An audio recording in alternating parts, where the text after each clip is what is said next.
ای کاش زندگی به مثل عالم فوتبال می بود. شوخی ها را پس می دادیم و غم ها را اودر می زدیم.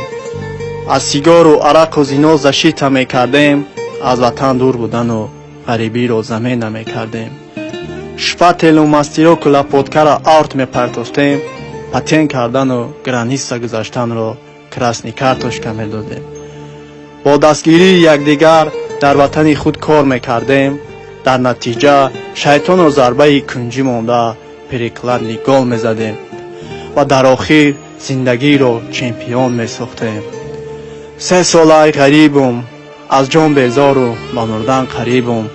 غریبی مرا جدا کرد از خویش و نزدیکم. از آغوش مادر و از مهر فرزند بی نصیبم. یاد کردم شوربای کدوداری اوچما، هم گریه و هم خنده های بچما. ای غریبی لعنت به تو، ندیدم راه گشتنای بچما. هم لختک بازی و هم در درگویی های دخترچما. ای خویش و تبار تنه نکنید اوچما، به یکه گفته نرنجانید دلی خواهرچما. بهاران شد قطره بارانای، غریب بچه در کوچه ها سرگردان و حیرانای. تلاشی غریبی برای یک برده نانای، هر کسی در آزاری غریبای، یا بیدین یا بی ایمانای. غریبان رو خداوند همیشه نگهبانای، دعای مادر هم دارو و هم درمانای. شنیدن آواز فرزند راحت جانای، در غریبی جان دادن فخر هر یک مسلمانای. زندگی زندگی مرا آوردی غریبی، غریبی غریبی گم کردم جوانی. جوانی جوانی وای از دست عشق ارمانی. قامتم خم کردی زندگی، ایار جانیم جدا کردی غریبی. غریبی نداره راحت جان، گرچنده باشی تیر و طوفان. یک روزی غریبی مثل یک سالای، در دل ما همیشه یک سوالای. چرا در وطن یار و دوستان بسیارای، اما در غریبی حتی دوستی جانی ای تو گریزانای.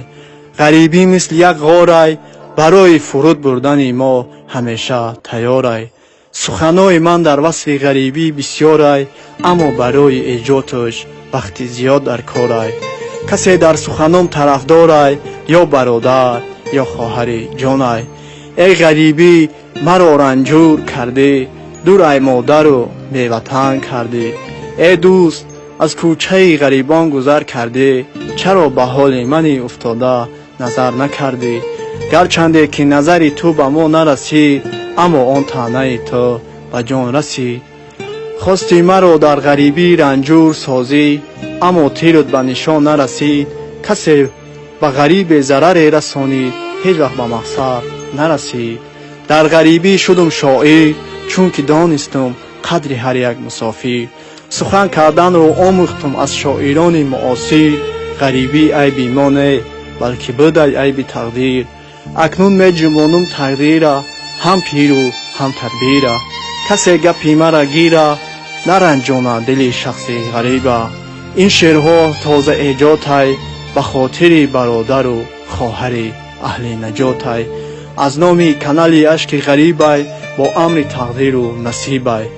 غریبان برکت در کشلیکاتان، حرکت در کارهای خیرتان. یک تن صد شوه، خاک گیرین زر شوه. همیشه آزمونا بسیارتر شوه، مهر مردم به یکدیگر زیادتر شوه.